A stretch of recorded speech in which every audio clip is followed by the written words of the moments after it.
يا صباح الفل وصباح الورد وصباح السعادة على عيونكم. ازيكم حبايبي؟ يا رب تكونوا بخير. عاملين ايه؟ تعالوا بقى النهاردة كده نعمل غدا اقتصادي، مش هيكلفنا كتير. نبعد بقى شوية عن الفراخ وعن اللحمة وعن الأكلات اللي فيها لحوم، ونتجه بقى شوية ايه الأكلات الاقتصادية. ما هنعمل النهاردة ان شاء الله كشري اسكندراني، بس هنقدمه كده بطريقة شيك ومميزة.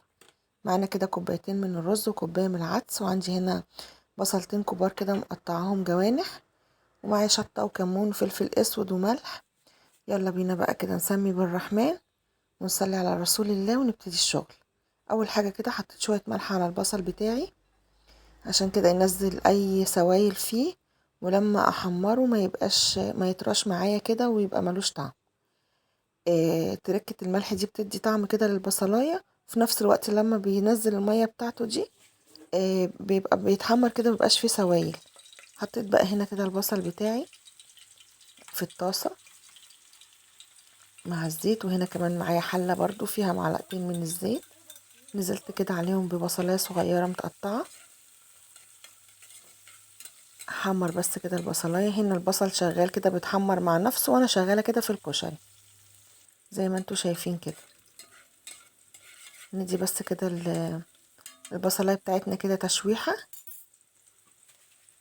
تطلع ريحتها كده في قلب الزيت، عشان خاطر يبقى طعم الكشري بتاعنا حلو كده وله نفس. غسلنا بقى العدس والرز مع بعض كده زي ما انتوا شايفين، وهننزل على البصلاية نشوحهم مع البصل كده لحد لما يشربوا كل المية اللي فيهم. انا عايزة كده البصل والعدس والرز يبقوا مخرفشين في قلب الحلة، عشان تطلع معانا كده الكشري بتاعنا يطلع مفلفل وحلو. هديهم بقى تشويحة كده حلوة لحد لما العدس والرز يشربوا المية بتاعتهم ويندمجوا كده كويس مع بعض. كل حاجة كده تبقى ميكس مع بعضيها وتتمكس تمام. والبصل بتاعنا شغال زي ما انتوا شايفين كده مع نفسه. هننزل بقى بكوبايتين من المية السخنة، وهنحط بقى شوية ملح. نديهم بس تقليبة كده، ننزل اللي على جناب الحلة.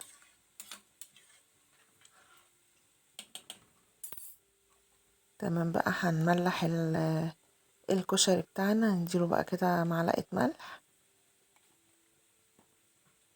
هنغطي عليه ونسيبه يستوي. خلصت بقى البصل، هحط بس كده كام قرن شطة حامية نطقطقهم كده جنب الأكلة دي، بقى لازم حاجة حرشة.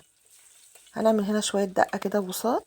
حطيت كده حلة فيها معلقة زيت، وحطيت كده معلقة من الثوم المهروس، اديتهم تشويحة لحد كده لما الثوم بتاعي دخل اصفر كده شوية، وحطيت عليهم بقى شفشق طماطم.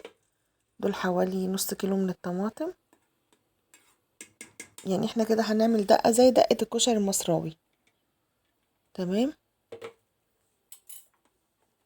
هسيبهم بقى يتسبكوا مع بعض كده ويغلوا ويندمجوا. حط الملح طبعا بتاعنا عشان ما ننساهوش، ونحط شوية شطة وشوية كمون عشان خاطر الدقة بتاعتنا يبقى لها نفس. خلصنا بقى كده بنحمر شوية بطاطس كمان اهو جنب الأكلة بتاعتنا. وسلقت بقى البيض، طبعا ده مش محتاج وصف يعني. حط بقى كده مكعب من الزبدة عشان نشوح كده في البيض بتاعنا ده، ويبقى يعني واخد طعم الزبدة كده ومتحمر. غدا سهل وبسيط، ومش عايزة اقول لكم حاجة كده تفتح النفس. بأمانة جربوا الأكلات الاقتصادية دي، والله أحلى بكتير قوي من اللحوم ومن الفراخ. تمام. هنا بنحمر البطاطس، وهحمر كمان البيض بتاعي في معلقة السمنة كده، بس أنا مستنياها تسيح. دي سمنة بلدي. هنزل بقى كده بالبيض بتاعي، اديله بقى كده تحميرة مع السمنة. وخلاص بقى كده احنا خلصنا وغرفنا الأكل بتاعنا زي ما انتوا شايفين. عملنا الدقة وعملنا البصل المحمر، وهنا كمان الفلفل والبطاطس، وبألف هنا وشفا. وكمان كان عندنا جرجير اهو غسلناه. بألف هنا وشفا، جربوه يا رب الوصفة تعجبكم.